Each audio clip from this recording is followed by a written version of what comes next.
Hello everyone, मैं ममतेश गुप्ता। आज देखेंगे सीटेट का प्रीवियस पेपर जो हुआ था 21 जनवरी 2024 को।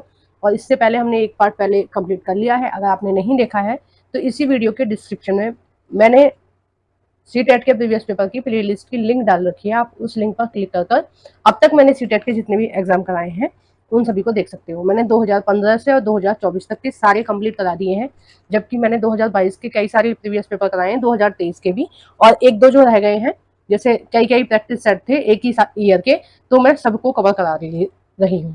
ठीक है, और एक दो जो रह जाएंगे उनको भी मैं करा दूंगी। अभी अभी आपके एग्जाम में थोड़ा सा टाइम है।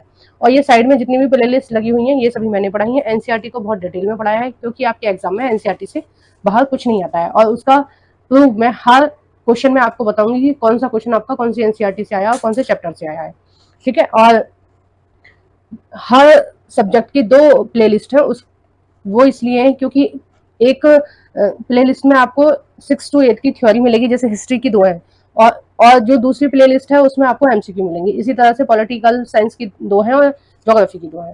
ठीक है, आइए शुरू करते हैं। क्वेश्चन नंबर 41 से हम स्टार्ट करेंगे, क्योंकि इससे पहले वाले क्वेश्चन हमने फर्स्ट पार्ट में कंप्लीट किए थे। क्वेश्चन नंबर 51, स्त्री पुरुष तुलना नामक पुस्तक की रचना निम्नलिखित में से किस सुधारक द्वारा की गई थी?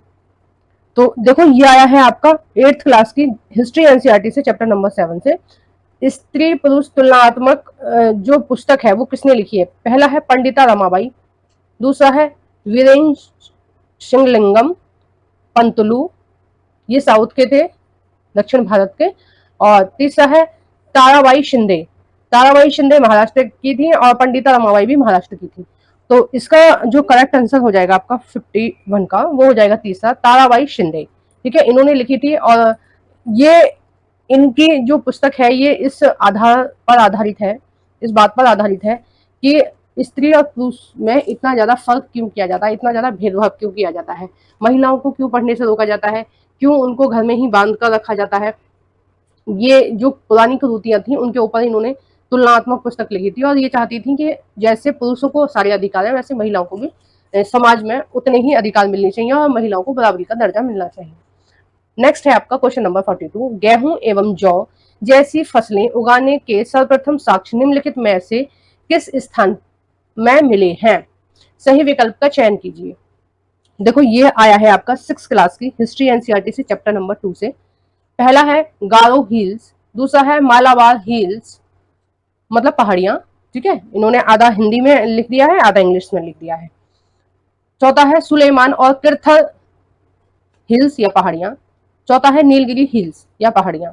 देखो, गारो ये हमारे पूर्वोत्तर भारत में है, मालाबार जो है ये केरल के तट को बोलते हैं, नीलगिरी की पहाड़ियां जो हैं ये दक्षिण भारत के दक्षिण छोर पर हैं, यानी कि जो नीलगिरी की पहाड़ियां हैं वो केरल, कर्नाटक और तमिलनाडु तीनों में है।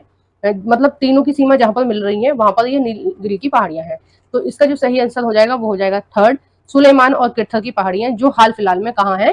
पाकिस्तान में है। और इस चैप्टर को मैंने बहुत डिटेल में कराया था और मैंने बताया भी था कि ये सारी जो चीजें हैं ये इंपॉर्टेंट है, आप इसको कर लीजिए। आई होप कि आपने अच्छे से की होगी जब मैंने एनसीईआरटी आपको पढ़ाई थी। क्वेश्चन नंबर 43, अभिकथन है ए, रूढ़िबद्ध धारणाएं लोगों को ऐसे काम करने से रोकती हैं जिसमें वे अच्छे हैं। ठीक है, यानी कि सबसे पहले आप जानिए रूढ़िबद्ध धारणाएं क्या होती हैं। रूढ़िबद्ध धारणाएं होती हैं किसी भी व्यक्ति, मोस्टली किसी भी समूह के प्रति हम धारणा बना लें, पॉजिटिव या नेगेटिव, और वो पीढ़ी दर पीढ़ी चली आ रही है। ठीक है, जैसे हम किसी जाति विशेष को मान लें कि ये क्या है, ये श्रेष्ठ है, ऐसा, या फिर हम किसी जाति को मान लें कि ये निम्न जाति है, ठीक है, अछूत जाति है। ये क्या है? एक रूढ़िबद्ध धारणा है। हमें नहीं पता कि वो इंसान सामने वाला कितना पढ़ा लिखा है, उसके पास कितना पैसा है, क्या है, हमें कुछ नहीं उसके बारे में जानना है। हमें बस ये धारणा बनी हुई है कि ये इस जाति से है तो ये इंटेलिजेंट है, ये रईस है, और ये अच्छे हैं, श्रेष्ठ है। ठीक है, अगर कोई व्यक्ति जो दूसरी जाति का है तो ये ऐसा है। या फिर स्त्रियों के प्रति ये धारणा बनी हुई है कि स्त्रियां जो है वो बच्चों को संभालने के लिए है, घर का काम काज करने के लिए है।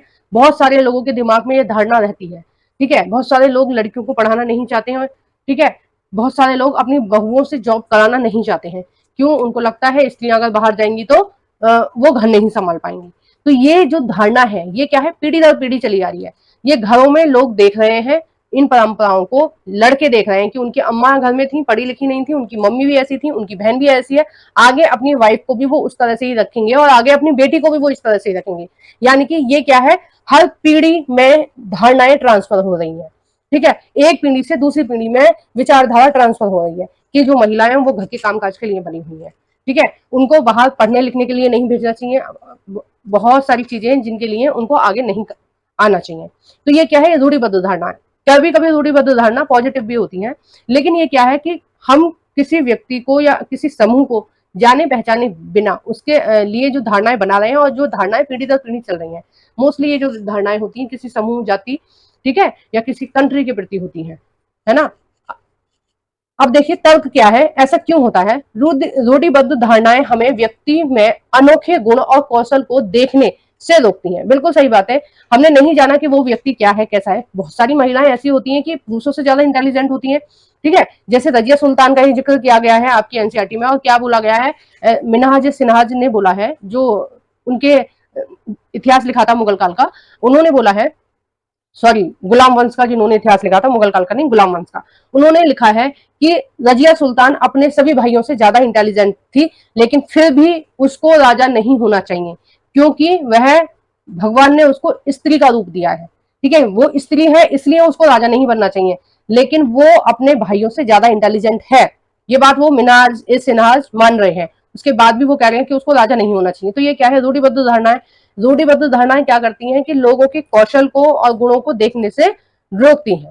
ठीक है, तथा उन्हें एक ही प्रकार के खांचे में जड़ देती है। यानी कि जो धारणा पहले से चली आ रही है, पीढ़ी दर पीढ़ी ट्रांसफर हो रही है, उसी पे हमें रहना है, हमें आगे की चीज नहीं समझनी है।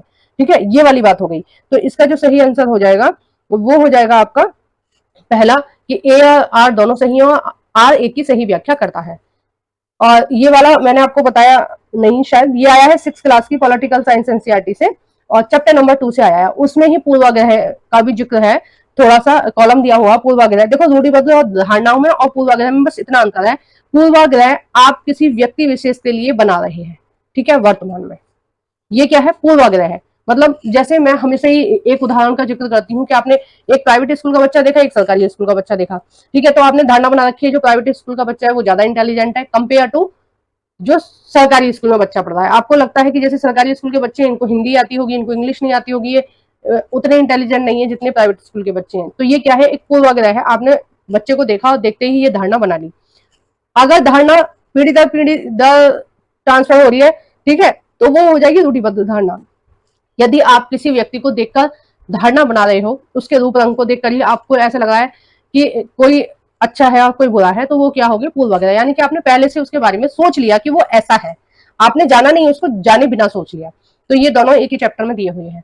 नेक्स्ट देखते हैं क्वेश्चन नंबर 44। निम्नलिखित में से वायुमंडल में अधिकांश कौन सी दो गैसें हैं, यानी कि जो सबसे ज्यादा पाई जाती है वायुमंडल में, वो कौन सी गैसें हैं। तो ये आया है आपका 7th क्लास की ज्योग्राफी एनसीईआरटी से, चैप्टर नंबर 4 से। चैप्टर का नाम है वायु। ठीक है, अब देखिए सबसे पहले नंबर पे आती है आपकी नाइट्रोजन। ठीक है, सबसे पहले नंबर पे आती है नाइट्रोजन, वो है लगभग आपके 78%। पॉइंट में भी कुछ है वो हम नहीं ले रहे हैं, क्योंकि हमारा उद्देश्य क्या है, क्वेश्चन को समझना होता है, यहाँ परसेंटेज दिया भी नहीं है। दूसरा है 21%, कौन सा है, 21% है आपकी ऑक्सीजन। थर्ड नंबर पे है आपकी आर्गन 0.93%। ठीक है, और उसके बाद में काफी सारी है जो इससे भी कम है। ठीक है, और इसी क्रम में आगे है कार्बन डाइऑक्साइड 0.03%। देखो ये सारी, ये जो गैस मैंने बताई है 4 गैस, ये तो आपको याद होनी चाहिए क्योंकि ये इंपॉर्टेंट है। ठीक है, बार बार देखो कार्बन डाइऑक्साइड भी बहुत ज्यादा पूछी जाती है और होती है, जिक्र होता है इसका एग्जामों में, नाइट्रोजन का भी, ऑक्सीजन का भी। तो ये तो आपको 3-4 जो है ये याद करनी चाहिए। तो इसका आंसर मैंने आपको बता दिया। अब तक आपने कमेंट बॉक्स में भी पिन कर दिया होगा, क्या है इसका आंसर, नाइट्रोजन और ऑक्सीजन। ठीक है, उन्होंने क्या पूछा था आंसर में पूछा था 2 गैस बताइए। ठीक है, नेक्स्ट देखते हैं क्वेश्चन नंबर 45। कथन है ए और बी को ध्यान से पढ़ें। अब हमें ध्यान से पढ़ना है क्या है। ए है वेद समाज की स्थापना 1864 ईस्वी में मद्रास में हुई। बी है वेद समाज आर्य समाज से प्रेरित था। तो 45 का जो सही आंसर हो जाएगा वो हो जाएगा थर्ड, ए सही है परंतु आर गलत है। क्योंकि जो वेद समाज था वो आर्य समाज से नहीं प्रभावित था, प्रेरित नहीं था। वो किससे प्रेरित था, वो एक मिनट, चार्जिंग खत्म हो रही है, बस एक मिनट।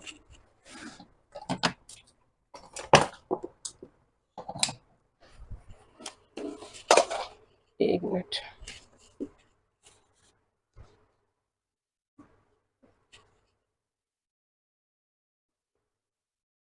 ये देखिए, ये जो वेद समाज प्रभावित था या प्रेरित था, ये किससे था? ये था ब्रह्म समाज से, ना कि आर्य समाज से। किससे था? ब्रह्म समाज से प्रेरित था। ठीक है, आइए नेक्स्ट देखते हैं। क्वेश्चन नंबर 46, वर्ष 1929 में बाल विवाह निषेध अधिनियम पारित किया गया। इस अधिनियम के अनुसार पुरुष तथा महिलाओं के लिए शादी की न्यूनतम आयु क्रमशः कितनी रखी गई? देखो, ये आया है आपका एनसीईआरटी से, एट्थ क्लास की एनसीईआरटी है, चैप्टर नंबर 7 है, और ये उसी चैप्टर में से आया है जिसमें ताराबाई शिंदे की, मैंने बताया था कि उन्होंने स्त्री पुरुष पुरुष तुलनात्मक पुस्तक लिखी है, और उसी चैप्टर में जितने भी महापुरुष हैं और जिन्होंने समाज को सुधारने के लिए बहुत सारे प्रयास किए, वो सारे इसी चैप्टर में लिखे हुए हैं। आर्य समाज और आपका ब्रह्म समाज, सबके बारे में इसी चैप्टर में लिखा हुआ है, तो ये बहुत इंपॉर्टेंट है, इसलिए मैं आपको बता रही हूँ, तो प्लीज इसको अच्छे से कर लेना। अब देखते हैं उम्र कितनी थी। देखो, उस टाइम पे जो विवाह की उम्र थी वो थी 18 वर्ष लड़के की आयु और 16 वर्ष थी लड़की की आयु।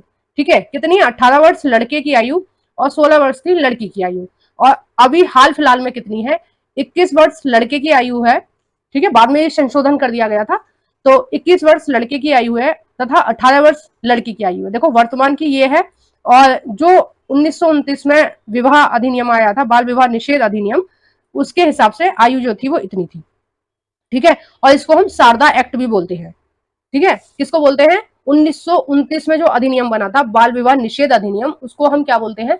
शारदा एक्ट भी बोलते हैं। ठीक है, ध्यान रखना, क्योंकि कई बार शारदा एक्ट के बारे में पूछा जाता है कि शारदा एक्ट कब पारित हुआ था, या शारदा एक्ट में पुरुष और महिला की शादी की न्यूनतम आयु कितनी है।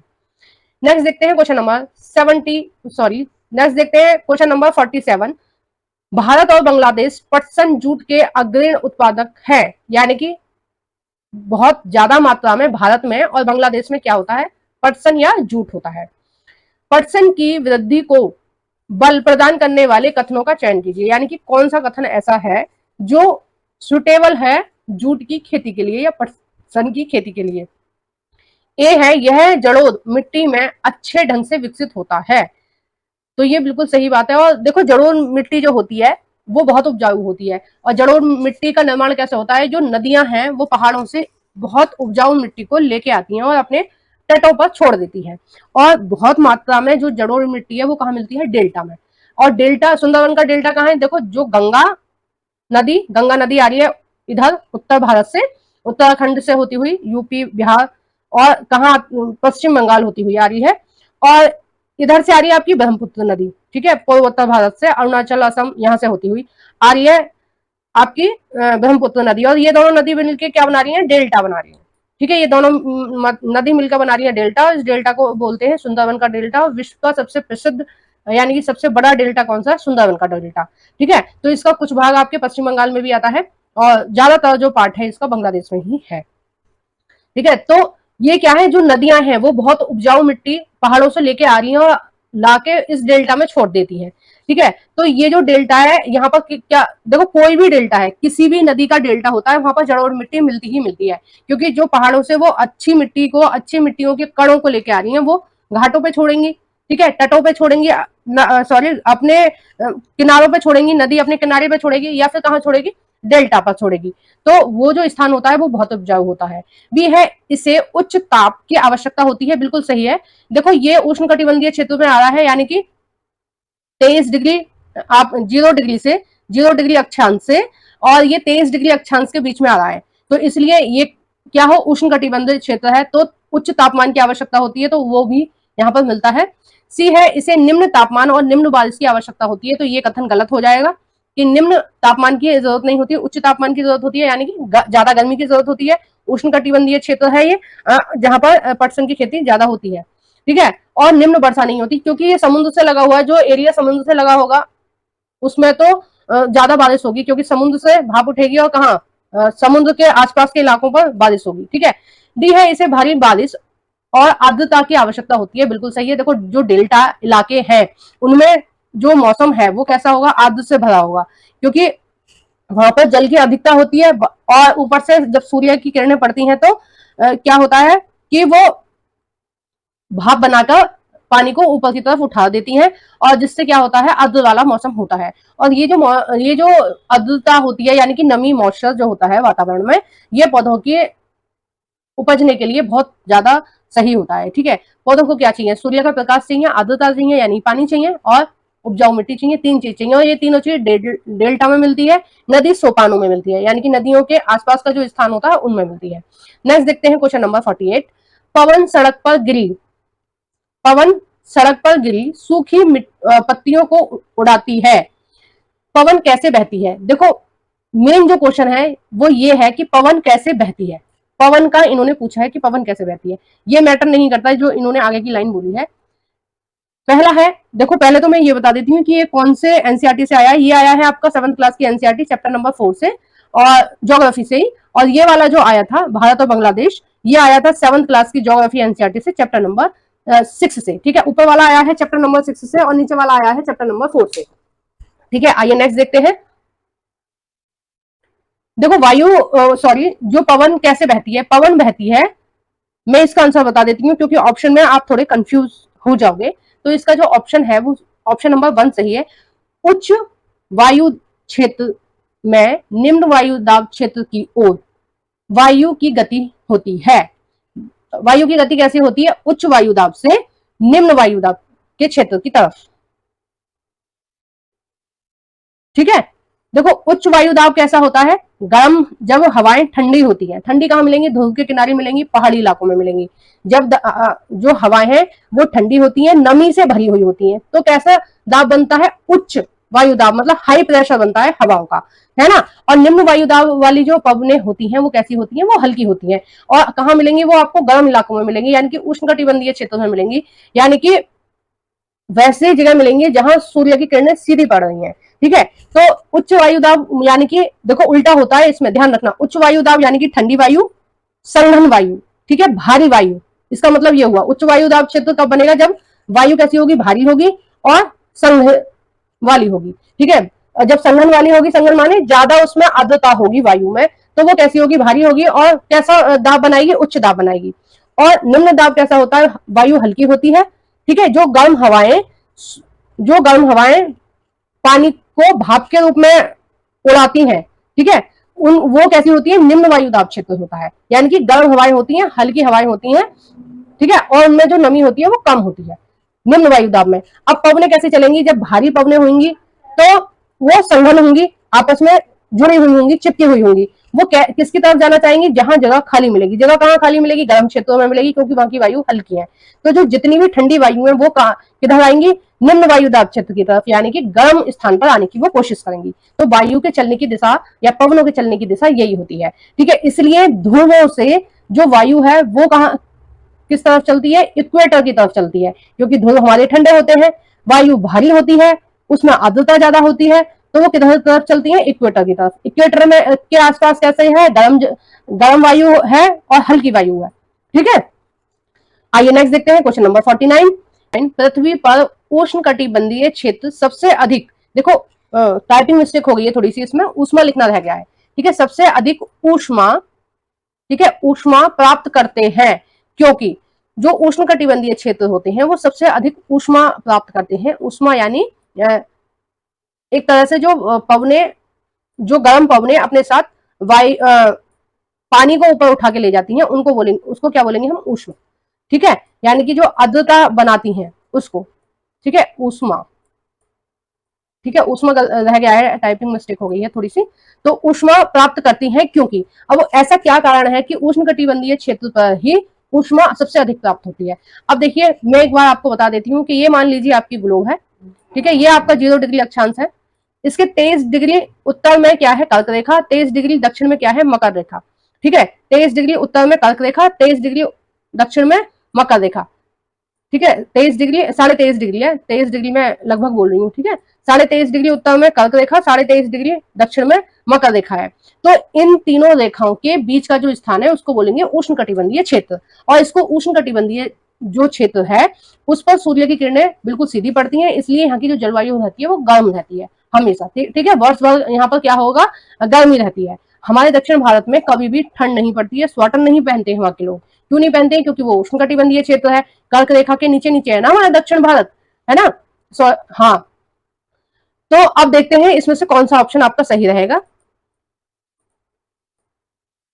देखिए ऑप्शन नंबर है एक, यह स्थल रूढ़ है। दूसरा है यह महासागरों से घिरी है, मतलब महासागरों से घिरा है इसलिए जो उष्णकटिबंधीय क्षेत्र है उसमें ऊष्मा अधिक प्राप्त होती है, तो ऐसा भी नहीं है। तीसरा है दोपहर का सूर्य ठीक सर के ऊपर होता है। बिल्कुल सही बात है, जो उष्णकटिबंधीय जो क्षेत्र है वो इक्वेटर के 23 डिग्री उत्तर में और 23 डिग्री दक्षिण में, जिस एरिया में ये तीनों दिखा आ रही हैं उस एरिया में क्या होता है, जो सूर्य की किरणें वो बिल्कुल सीधी पड़ रही हैं, तो गर्मी अधिक पड़ती है। जब गर्मी अधिक पड़ेगी तो वहां के आसपास के जितने भी सागर हैं, नदी हैं, तालाब हैं, उनका पानी गर्म होगा, भाप बन के ऊपर उठेगा, तो सबसे अधिक ऊष्मा हमें प्राप्त होगी। नेक्स्ट देखते हैं, और इस वीडियो का लास्ट क्वेश्चन है क्वेश्चन नंबर 50। एक ग्लोब पर खींची गई रेखाओं को अक्षांश और देशांतर के रूप में जाना जाता है। यानी कि ग्लोब पर जितनी भी रेखाएं खींची गई हैं, ठीक है, जो रेखाएं लेटी हुई हैं उनको अक्षांश, जो रेखाएं खड़ी हैं इस तरह से उनको देशांतर बोलते हैं। ठीक है, अभी एक मिनट में उदाहरण देके आपको समझाती हूँ। ये मान लीजिए आपका ग्लोब है और ये इस तरह से जो रेखाएं हैं वो उनको आप क्या बोलेंगे, उनको बोलेंगे अक्षांश रेखाएं, और इस तरह से जो खड़ी हुई रेखाएं हैं उनको क्या बोलते हैं हम, देशांतर रेखाएं के रूप में जाना जाता है। ये रेखाएं किस उद्देश्य को पूरा करती हैं, मतलब ऐसे क्यों खींचा गया है, क्या मतलब है, इनको खींचने का कुछ उद्देश्य तो रहा होगा ना, कि जो ये लाइन खींची गई है। अब देखते हैं हम क्या उद्देश्य रहा होगा। पहला है ग्लोब पर डिजाइन बनाने के लिए, यानी कि ग्लोब पर डिजाइन बनाना है इसलिए खींची गई है। दूसरा है पृथ्वी पर स्थानों को ढूंढने के लिए। तीसरा है ग्लोब को सुंदर बनाने के लिए, देखो ये सुंदर है, थोड़ी सी टाइपिंग मिस्टेक हो गई है, सुंदर बनाने के लिए। चौथा है ये पृथ्वी पर हल रेखाएं हैं तथा पृथ्वी की भौगोलिक विशेषताओं को इंगित करती हैं। तो इसका जो सबसे सही आंसर वो हो जाएगा दूसरा, पृथ्वी पर स्थान को ढूंढने के लिए। अब आप सोचेंगे कि पृथ्वी पर स्थान को ढूंढने का क्या मतलब हुआ, तो मैं आपको थोड़ा सा समझा देती हूँ। देखिए ये आपकी ग्लोब हो गई, ठीक है, एक मिनट, गोल नहीं बन पाई। देखिए ये आपकी पूरी की पूरी ग्लोब हो गई, ठीक है।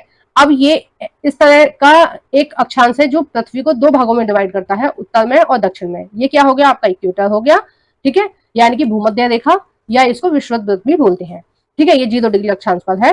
तो अब जो अक्षांश है वो इस तरह से खींचे गए हैं, ठीक है, इस तरह की लाइन है। और देशांतर कैसे है, देखो देशांतर नॉर्थ पोल को साउथ पोल से जोड़ते हैं, ठीक है, क्या करते हैं, नॉर्थ पोल को साउथ पोल से जोड़ते हैं, और इस तरह से कर्व लाइन में है, ठीक है, इस तरह से कर्व लाइन में है। तो जब भी हम पृथ्वी पर स्थान देखते हैं तो हम कैसे देखेंगे। अब देखो हमने क्या किया है, पृथ्वी पर स्थान देखने के लिए कि एक तो पृथ्वी को दो भागों में यहाँ से डिवाइड कर दिया है, ठीक है, 0 डिग्री अक्षांश से डिवाइड हो गया, ठीक है, ये क्या हो गई, इक्वेटर हो गया।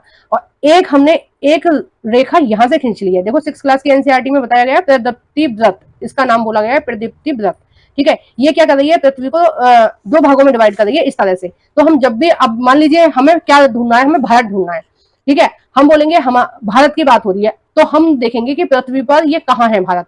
तो भारत कहाँ है, भारत है उत्तरी गोलार्ध में, यानी कि जो भूमध्य रेखा है उसके उत्तर में और पूर्वी छोर पर, ठीक है। पूर्वी छोर कौन सा हो गया, इधर वाला हो गया, पश्चिमी छोर हो गया इधर वाला। तो हमारा जो भारत है वो कहाँ हो जाएगा, हमारा भारत हो जाएगा, देखो हमारा भारत हरा भरा है इसलिए मैं ग्रीन कलर से कर रही हूँ, देखो इस तरह से है, ठीक है। हमारा भारत कहाँ है, इधर है हमारा भारत, ठीक है, देख पा रहे हैं ना आप। तो इसी हिसाब से देखते हैं कोई भी देश है कि इसलिए ही बताया जाता है कि इतने अक्षांश से इतने अक्षांश तक ये देश है, ठीक है। अब आप समझ गए होंगे।